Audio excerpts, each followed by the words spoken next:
Muy buenas tardes a nuestra red de telemedicina de Telesalud Oaxaca.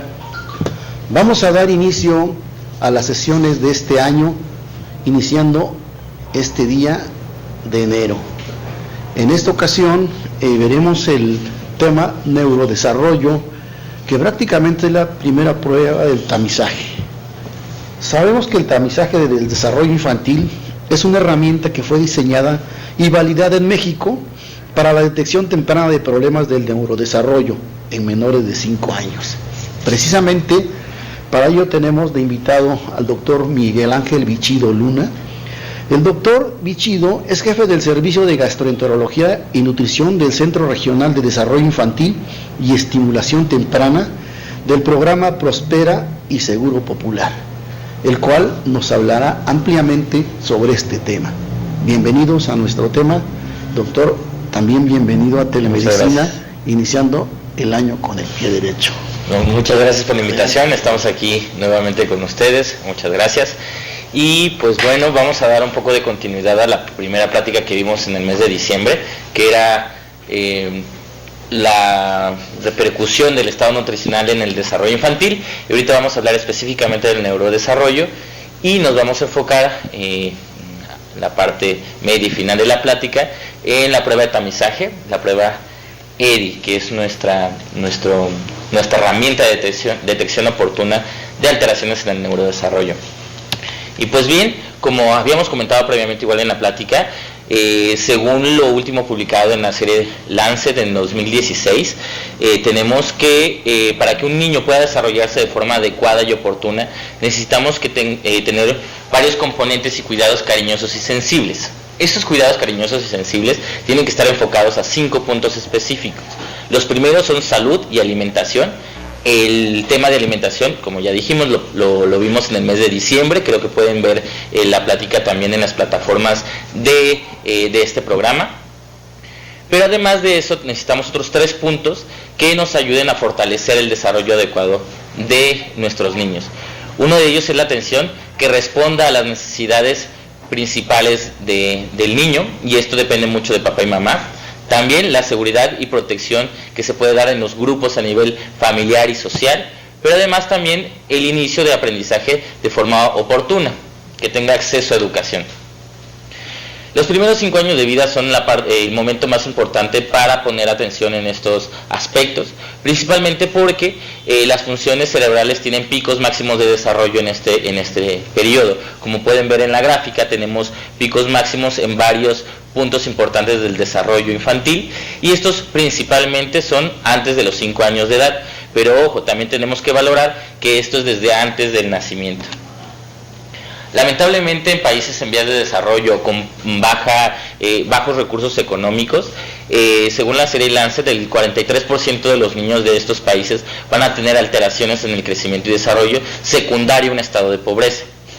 Y esto va a tener repercusiones a corto plazo en su salud, en su estado nutricional y también en su aprendizaje. Pero eso no se queda ahí. El no actuar de forma oportuna en estas situaciones de alteración en su medio ambiente, en su estado de salud nutricional y estimulación o aprendizaje, van a generar que en edad adulta estos mismos pacientes, estos mismos niños tengan bajos ingresos económicos y generen una tensión a nivel social, y esto va a repercutir también en la situación económica de una entidad, de un municipio, estado, país, etcétera. Los individuos con un mal comienzo en la vida, que tienen factores no adecuados para un desarrollo óptimo, tienen aproximadamente una pérdida en sus ingresos de forma continua. Cada vez ganan más ingresos económicos, y esto repercute además a nivel social y económico, pero a otros niveles no solo familiares. En esta gráfica podemos ver cómo en un estudio realizado por Heckman vimos cómo pudieron encontrar que el invertir de forma oportuna en los niños, incluso en las etapas prenatales, tiene un mejor beneficio, hablando económicamente, que en aquellos que se hizo una intervención hasta en edades preescolares. Entonces eso nos deja claro que el momento indicado para iniciar la intervención, o en el momento en el que se tiene que hacer la mayor intervención económica incluso, es desde antes del nacimiento y las primeras etapas de la infancia. Y entonces nos queda claro, como vimos la vez pasada, que el desarrollo infantil empieza desde el momento de la concepción y se extiende principalmente durante la primera infancia.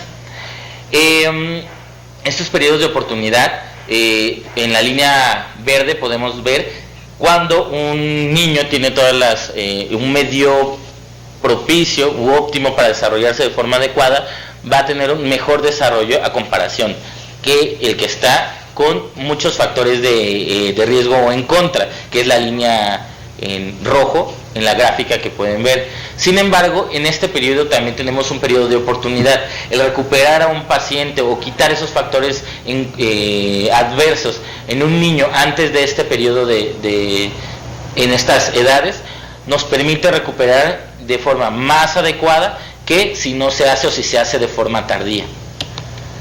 Y entonces estos beneficios van a tener afectación no solo a corto plazo, ya que afectan en la edad adulta y va a haber una mejor salud, un mejor bienestar, mayor capacidad de aprender y una mejor forma de generar o ganarse la vida. Pero esto no solo implica a la familia. Las familias necesitan un apoyo. Esto igual lo genera o lo documenta la serie Lancet. Para que una familia pueda tener la oportunidad de entregarle a su hijo las capacidades o todas las oportunidades de un medio ambiente adecuado, necesita la intervención de todos, que tengan apoyarles con materiales, con situaciones económicas, con políticas nacionales en salud, un servicio de salud adecuado, nutricional, educación y protección infantil y social. Y es por eso entonces que entramos al tema que vamos a tocar el día de hoy, el desarrollo infantil temprano, el cual conocemos que es un proceso de cambios que en la niñez ocurren para aprender a dominar ciertos niveles que sean cada vez mucho más complejos. Estos se van a ir logrando cuando el niño entra en contacto o interactúa con otros, con personas, con objetos, con estímulos externos que pueden ser en ambientes biofísicos y sociales, y aprender de ellos. Y eso también va a interactuar con ciertas situaciones del medio ambiente, como habíamos visto, como un adecuado nivel de vida, una alimentación adecuada y un estado de salud que sea óptimo, que tenga accesos a niveles de salud o accesos de salud, a servicios de salud, perdón. ¿Y por qué fue necesario entonces hacer esta herramienta de monitoreo del desarrollo infantil? Pues como hemos dicho, cada persona tiene el derecho a alcanzar sus niveles máximos de desarrollo. Y es por eso que se generó un tamizaje o una prueba que le diera la oportunidad a todos de detectar de forma oportuna alteraciones en el neurodesarrollo. Y eso nos permite que haya igualdad en la oportunidad de detección, equidad para que aquellos niños que tienen algún trastorno o alguna alteración que detectemos en el tamizaje reciban la atención de forma oportuna, y entonces aprovechemos este periodo que dijimos que tenemos de oportunidad, y además nos permite evaluar el impacto y realizar acciones de mejora continua. Y esto porque si se hace el mismo estudio a nivel nacional, nos permite tener una mejor determinación entre las poblaciones dentro del mismo país. Y fue por eso que se hizo en 2012 una reunión con expertos en el tema, y durante en esta reunión, que fue dirigida por el Seguro Popular y el Banco Mundial, en febrero del 2012, se determinó que era necesario generar un estudio que fuera validado para México. Y sin embargo, como no existe un estándar de oro perfecto, ni una herramienta universal aceptada, se tuvieron que hacer evaluaciones de varias pruebas previamente establecidas para poder generar una que fuera válida para nuestro país. Y es así como nació la evaluación de desarrollo infantil, o la prueba EDI. Esta prueba EDI es una prueba de tamizaje que se puede aplicar desde el mes de vida hasta un día antes de cumplir los 5 años de edad. Es importante conocer que esta es una prueba, como bien lo he dicho, de tamizaje, es decir, solo nos permite identificar individuos presuntamente enfermos, y entonces poderlo hacer de forma rápida y sencilla, y poder detectar la mayor cantidad de individuos afectados. y una vez que se detectan con este tamizaje con una alteración, poder hacer una prueba diagnóstica ya confirmatoria y que nos caracterice o nos diga los puntos en los que sí tenemos que dar medidas terapéuticas, pero ya de forma muy puntual. Entonces, pues bueno, la primera versión se originó en el Instituto Nacional de Perinatología en el 2010, y esta prueba fue la que se tomó para poder validar a nivel país, para validarlo en la población mexicana, y fue un estudio tomado por el doctor Rizzoli en el Hospital Infantil de México en el 2011, lo cual se pudo validar para el 2012, y fue la prueba que se utilizó durante este periodo de tiempo. Sin embargo, ahorita tenemos actualmente una segunda edición de esta prueba ya validada, que es la que está en vigencia. Esta segunda prueba de tamizaje se hizo, o esta segunda edición, se hizo valorando la primera prueba y viendo los beneficios en cuanto a la aplicación. Se valoraron varias situaciones, principalmente en la aplicación en campo, cómo era más fácil las formas de aplicación, y entonces fue así que se pudieron hacer modificaciones dentro de esta nueva edición. Estos son los manuales, este es el protocolo de aplicación. Hay un manual que nos explica paso por paso los reactivos, cómo se tienen que interrogar al paciente, cómo se tiene que posicionar al paciente, cómo se tienen que hacer cada uno de los ítems. Nos dice de forma gráfica también, vienen dibujos ilustrativos muy específicos en esta nueva edición. Fue una de las cosas que se mejoraron con esta segunda edición. Después tenemos un manual de aplicación. En este manual de aplicación ya lo tiene el personal de salud, y en este va a encontrar, como vamos a ver más adelante, poder identificar el grupo de edad, y con cada grupo de edad ver los reactivos y las situaciones que tiene que ir llenando. La hoja de reporte, que es la última. Esta es nuestra hojita de reporte para la prueba de tamizaje, y veremos un poquito más las partes que lo componen. Esto es lo que vamos a encontrar en cada uno de los grupos de edad. Si pueden ver, nos marca claramente, en su manual van a venir todos los datos de identificación del paciente que se tienen que llenar. Ahorita veremos algunos ejemplos y puntos importantes. También nos marca dónde va la edad del paciente y también la edad corregida. Esta edad corregida nos van a especificar cómo hacerlo durante la elaboración del manual, y a quiénes y cómo. Eso también lo veremos un poco más adelante. Nos marca los grupos de edad. En esta parte de arriba viene especificado a qué grupo pertenece, y una vez que identificamos, de todas maneras viene reforzado en esta área el grupo y qué edades abarca. Bien, también aquí los factores de riesgo biológicos que se tienen que interrogar, que veremos más adelante, y en este apartado de aquí de su derecha, en la pantalla, podrán ver todos los ítems que se tienen que interrogar, cómo se tienen que interrogar y los resultados posibles que puede arrojar en la prueba. Esta es la hoja en donde se llena el resultado, nuevamente, identificación aquí, y en este lado también, a su izquierda y a su derecha. Estos cuadros de aquí son las hojas, son las tablas para identificar los resultados y nosotros poder arrojar un resultado, bien, de lo que acabamos de hacer con el paciente. Y en estas columnas se identifican el momento en el que se realiza la prueba, pero además vamos llenando los espacios de cada uno de los estudios que se hicieron, y finalmente entregar un resultado de la prueba de tamiz. Este estudio, como habíamos dicho, se puede elaborar desde el primer mes de vida hasta un día antes de cumplir los 5 años de edad, y es así que tenemos 14 grupos etarios en los que se dividen a los pacientes para poder realizar el estudio. Del grupo 1 al grupo 4 prácticamente es un grupo por mes. Así entonces el grupo 1 abarca desde el primer día del primer mes de vida hasta un día antes de cumplir los 2 meses de edad. Entonces el segundo grupo va a ser desde los 2 meses hasta un día antes de cumplir 3, y así mismo el grupo 3 y el 4. A partir del grupo 5 se empiezan a juntar algunos meses, es decir, el grupo 5 abarca del 5.º mes hasta un día antes de cumplir el 6.º mes de vida. El grupo 6, 7, 8, 9 y así ya van a tener un número más grande de meses abarcados, para que en el grupo 14 empieza hasta los 49 meses, hasta un día antes de cumplir los 60 meses, es decir, los 5 años de edad.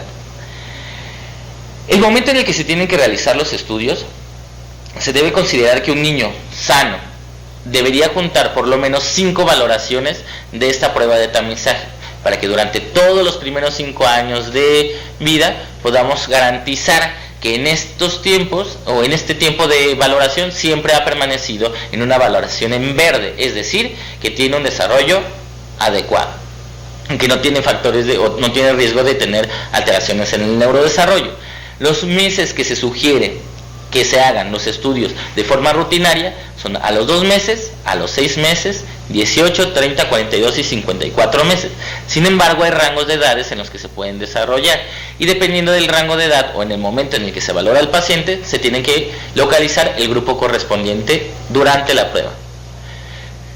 En la estructura del estudio tenemos 3 bloques importantes. El primero son los datos personales, el segundo bloque son los 5 ejes a evaluar durante la realización del estudio, el tamizaje, y el último son las calificaciones globales. Datos personales, nuevamente vemos el ejemplo de nuestra hoja de llenado. En la parte donde está la flecha en azul podemos ver un apartado para la información de los datos del interrogatorio inicial y también aquí en la parte derecha de la hoja. Algunos datos importantes que se tienen que llenar: fecha de nacimiento, fecha de aplicación, edad cronológica, semanas de gestación. En base a edad cronológica y semanas de gestación se tendrá que hacer la edad corregida y el número de la prueba que se está aplicando. El cálculo de la edad corregida se tiene que realizar en todos los pacientes menores de 2 años de edad que hayan nacido antes de las 37 semanas de gestación. Y entonces es algo que tendrá que hacerse de forma rutinaria hasta los 24 meses. El segundo bloque es el bloque de los ejes de ya la prueba como tal. Y vamos a ver factores de riesgo, factores de alarma, factores de alerta, exploración neurológica y las áreas a evaluar. Cada uno de estos ejes va a tener un código. Así, factores de riesgo va a ser FRB, señales de alarma va a ser ALE, exploración neurológica EN, señales de alarma va a ser SA, y todos los ejes del desarrollo a evaluar van a tener igualmente un código. Eso es importante para que cuando lean los ítems puedan identificar los códigos sobre a qué nos estamos refiriendo. Es así que entonces en este ejemplo que tenemos MG 10.1 tenemos que es la pregunta 1 del grupo 10 y estamos valorando el apartado motor grueso, y así vamos a identificar a cada uno de los ítems del estudio que estamos realizando. Los factores de riesgo. Los factores de riesgo biológico son aquellos que son cualquier situación conocida que ha vivido o vive el niño que pueden predisponer a retraso en el neurodesarrollo. El objetivo es llevar un seguimiento más cercano en el primer nivel de atención en los niños que se detectan estas alteraciones o estos factores de riesgo. Su presencia no implica que el niño vaya a tener una alteración en el neurodesarrollo, pero sí que debe de estarse vigilando de forma oportuna o darle un seguimiento adecuado. Al ser un antecedente solo se interrogan una sola vez, es decir, en la primera valoración que se hace de esta prueba EDI ya se dejará instaurado en su hojita de llenado y esas nos sirven para las valoraciones subsecuentes. Esos son los 5 factores de riesgo biológicos que vamos a valorar en la prueba EDI. La primera es preguntar de forma directa a cuántas consultas prenatales asistieron y se va a considerar un factor de riesgo biológico si asistió a 2 o menos consultas prenatales. La segunda, el FRB2, son situaciones inadecuadas durante el embarazo, que pueden ser sangrados, infecciones de vías urinarias o cervicovaginitis, alteraciones en la presión o enfermedades sistémicas durante el embarazo. Si existe alguno de estos factores de riesgo o alguna de estas alteraciones o complicaciones durante el embarazo, se considerará que este factor de riesgo es positivo. Si el paciente nació antes de las 34 semanas de gestación, se considera un factor de riesgo biológico positivo. Si nació con un peso menor a 1500 gramos, igual se considera un factor de riesgo biológico. Si hubo alguna situación para el inicio de la respiración, necesidad de apoyo ventilatorio, alguna situación de complicación después del nacimiento o durante el parto o cesárea, se considera también un riesgo biológico. Si el paciente requirió la hospitalización en una unidad de cuidados intensivos neonatales durante el primer día de vida. Continuamos, entonces andábamos hablando de los factores de riesgo biológicos. En la factor de riesgo biológico número 6 tenemos a pacientes que después del nacimiento hayan requerido la hospitalización en una unidad de cuidados intensivos neonatales durante el primer mes de vida y que tenga una duración de por lo menos 4 días de estancia o más, y en una madre que tenga menos de 16 años de edad al momento del parto o cesárea. El segundo eje es la exploración neurológica. En esta vamos a valorar algunos puntos importantes, realmente son 3. Alteración en los movimientos, en algún movimiento o movimientos anormales en el cuerpo, movimientos oculares o expresión facial anormal, asimétrica, y el perímetro cefálico. Es muy importante tomar en cuenta que para este estudio se hizo una exploración neurológica reducida y que fuera efectiva para que pudieran hacerse hallazgos importantes en la exploración neurológica. Sin embargo, eso no exime que un paciente que lo requiera se haga una exploración neurológica completa. Esto solo es para valorar en la prueba de tamizaje. Las señales de alerta es la presencia de signos o síntomas o la ausencia de determinado hito del desarrollo que en ciertas edades alerta sobre las posibilidades de un problema. Su función es alertar al personal de salud de posibles presencias de problemas en el desarrollo infantil. Se considera para que un niño que lo tenga deba continuar en monitorización cercana. Sin embargo, no tiene una fuerza importante como para generar que un paciente se convierta con un resultado en rojo, pero sí en amarillo. Existen 5 tipos de señales de alerta, que son ausencia de los hitos de algún hito del desarrollo, alguna presencia de signos y síntomas específicos, por alguna preocupación que la madre refiera durante el desarrollo de la prueba, por manifestaciones conductuales no normales y algunas que derivan de la exploración neurológica completa. Estas señales de alerta pueden llegarse a convertir, conforme pasa el tiempo, en señales de alarma. Las señales de alarma entonces son consideradas como la expresión clínica de un probable retraso o desviación del patrón normal de desarrollo. Su presencia indica la necesidad de una valoración más profunda y específica. Estas sí pueden generar que una prueba se convierta en rojo, independientemente de los ejes restantes. Una señal de alerta puede llegar a ser una señal de alarma dependiendo del grupo en el que se encuentra. Es decir, inicialmente en un grupo pudo haber sido una señal de alerta, pero ahora, conforme ha pasado o pertenece a un grupo de mayor edad, puede convertirse en una señal de alarma. ¿Cuáles son los tipos de señales de alarma que existen? Son 4.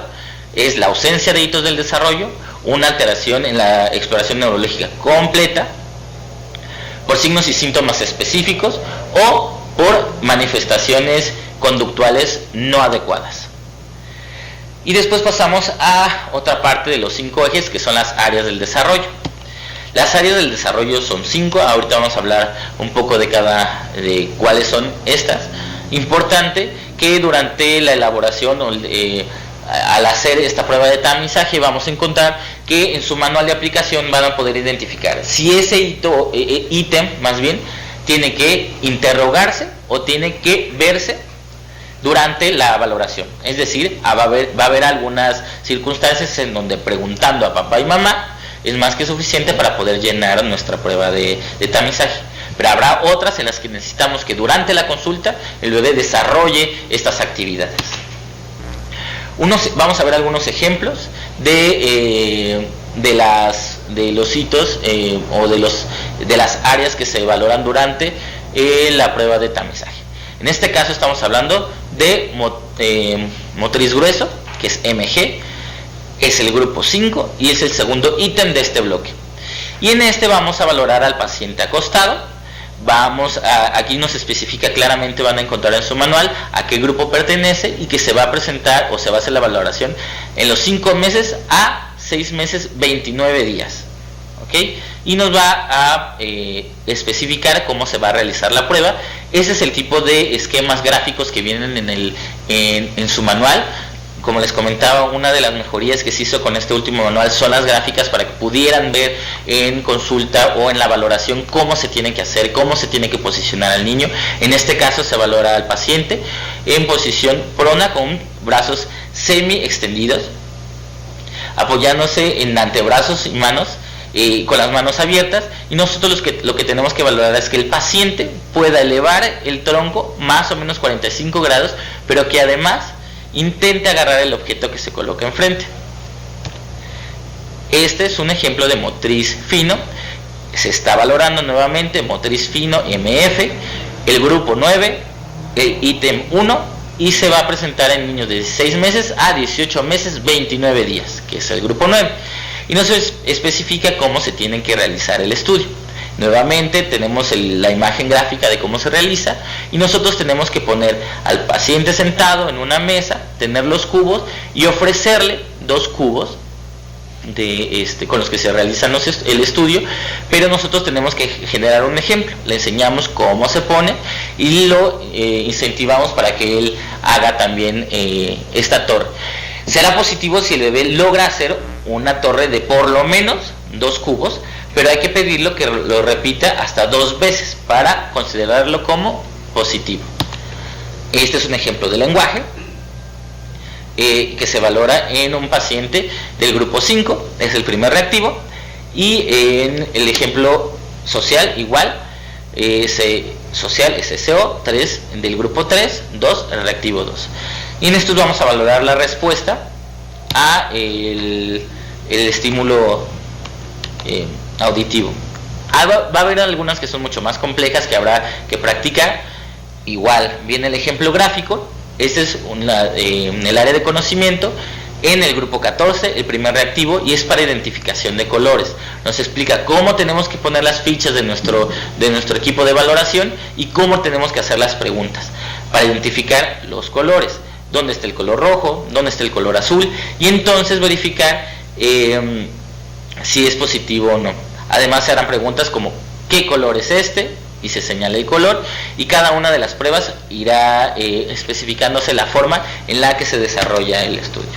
El tercer bloque es la calificación global, y va a depender mucho del grupo, y cada eje tiene un valor o tiene un peso para el resultado diferente dependiendo del grupo de edad.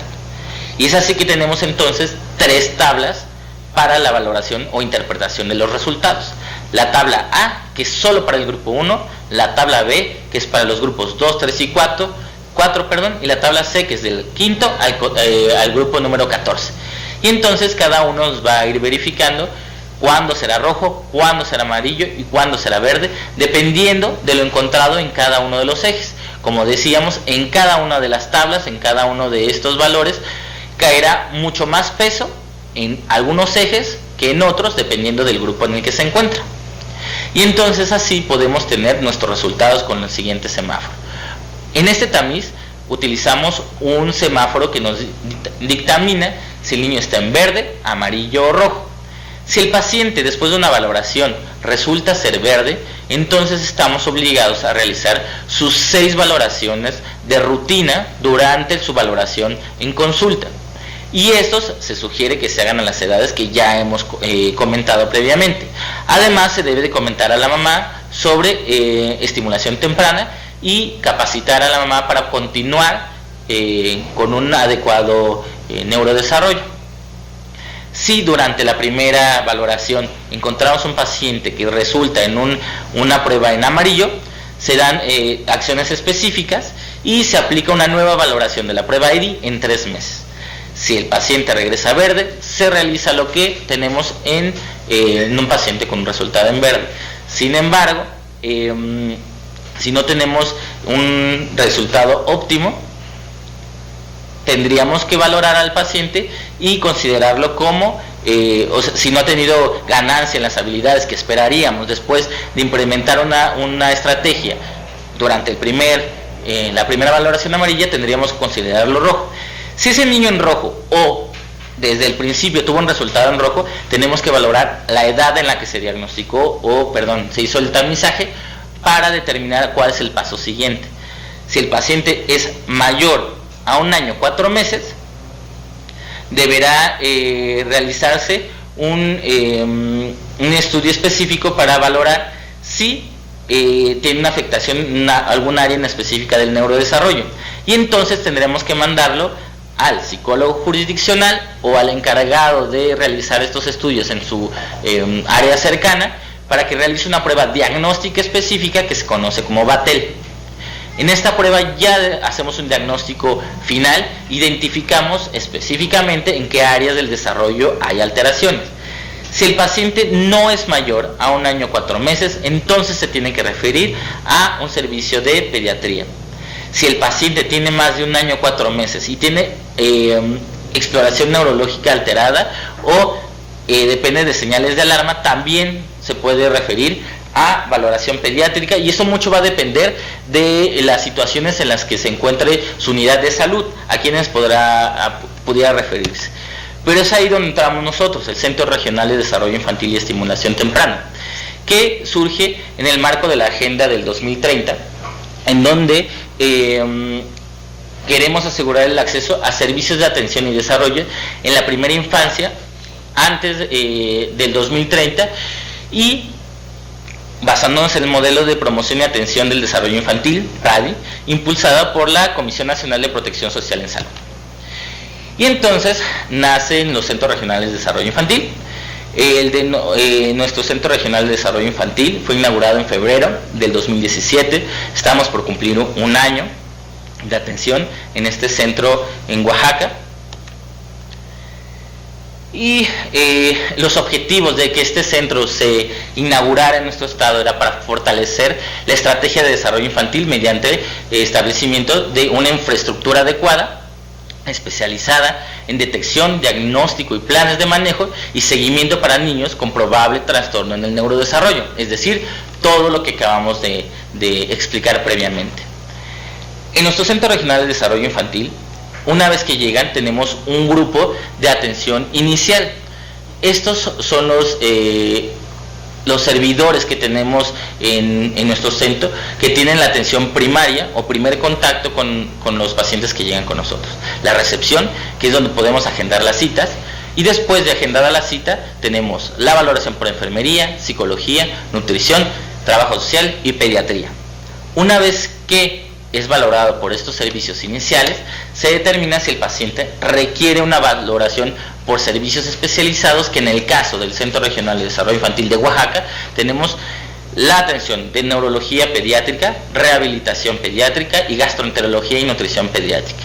Es importante recalcar que nuestro centro es uno de los centros más grandes del país y que además tiene una plantilla ampliada con respecto a los otros centros en el resto del país, en donde tenemos especialistas que pocos centros regionales que tienen. En nuestro caso tenemos a una neuróloga pediatra. Ella atiende esta parte de alteraciones neurológicas específicas, pero además es un servicio poco común en los centros de desarrollo infantil. Pero además tenemos también la parte de gastroenterología y nutrición.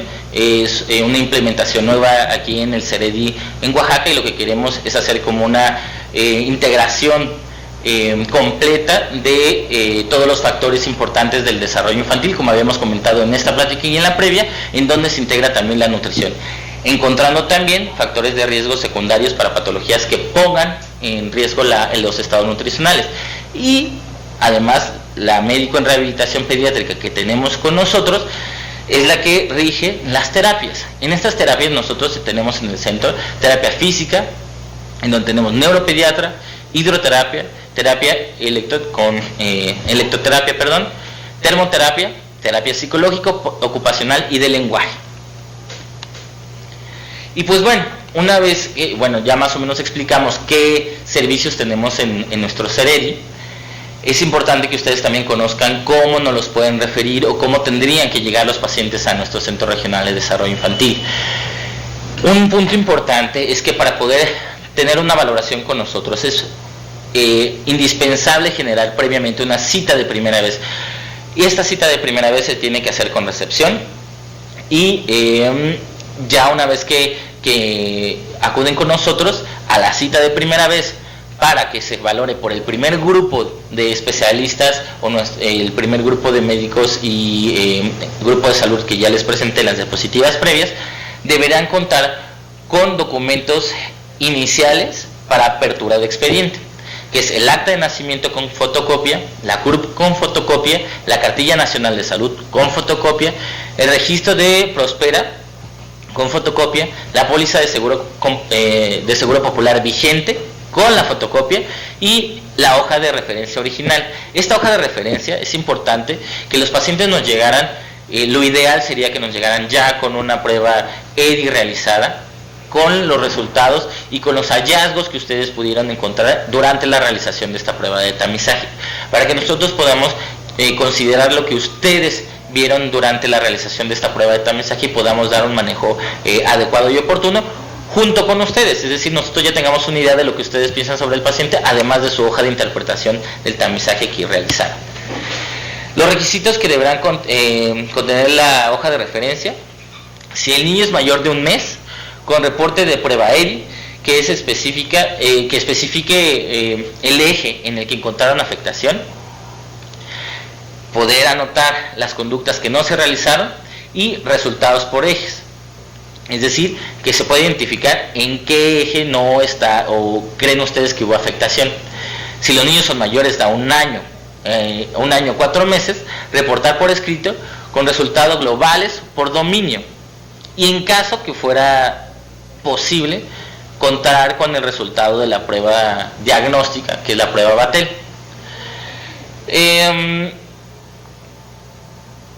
Bueno, en caso de envío de situaciones nutricionales, es una situación especial.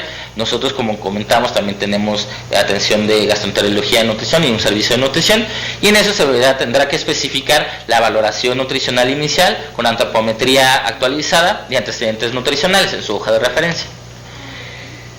Los criterios de referencia son los siguientes. Niños menores a 16 meses tienen que tener una prueba EDI en rojo, que acuden a valoración por pediatría por cercanía a nuestro centro. Es decir, que donde ustedes están no existe un pediatra que los pueda valorar de forma cercana. Si se acuerdan en el esquema que vimos de cuáles son los pasos a seguir, un paciente menor a 16 meses con una prueba en rojo necesita valoración por pediatra. Sin embargo, por cercanía a nuestro centro, si se quiere una valoración por pediatría, se puede referir. También se pueden referir niños mayores a 16 meses con una EDI en rojo que acude a realización de una prueba Battelle, que es una prueba de diagnóstico definitivo. También se pueden mandar niños mayores de 16 meses con una prueba Battelle que acuden a terapias ya individualizadas o específicas, es decir, ya están referidos para una situación en especial. También aceptamos a niños menores de 5 años de edad con una EDI en rojo por exploración neurológica, ya que acuden para una valoración con el servicio de neurología pediátrica con el que cuenta el Centro de Desarrollo Infantil en Oaxaca.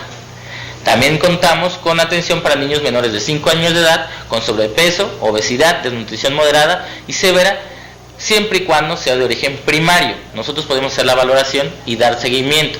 Si la patología que está causando estas alteraciones del estado nutricional son secundarias, lo más probable es que requiera atención en una unidad especializada de tercer nivel. Y también atendemos a niños menores de 5 años que acuden de forma espontánea por cercanía al centro. ¿Y dónde estamos ubicados? Actualmente el Centro Regional de Desarrollo Infantil de nuestro estado se encuentra en el Centro Administrativo Soldado de la Patria, General Porfirio Díaz, es decir, Ciudad Judicial, que se encuentra en la carretera a Puerto Escondido, kilómetro 2. Nuestro número telefónico en el que pueden solicitar más información y pueden empezar a referir pacientes es en el 50 16 900 a la extensión 28100. Y pues bueno, esta ha sido la información pues lo más concreta posible acerca de la prueba de tamizaje, un poco de de la importancia del neurodesarrollo, que espero les sea útil. Doctor Miguel Ángel Bichino, pues muy agradecido por estar con nosotros, que es el principio de lo que ustedes manejan, y posteriormente tendremos otros temas para que nuestros médicos del área de salud, de la Secretaría de Salud, también estén enterados y puedan tener ese apoyo a la gente que lo necesita. Muy agradecido. No, muchas gracias a ustedes. Buenas tardes. Gracias a todos los hospitales que estuvieron con nosotros. Nos veremos próximamente. Hasta luego.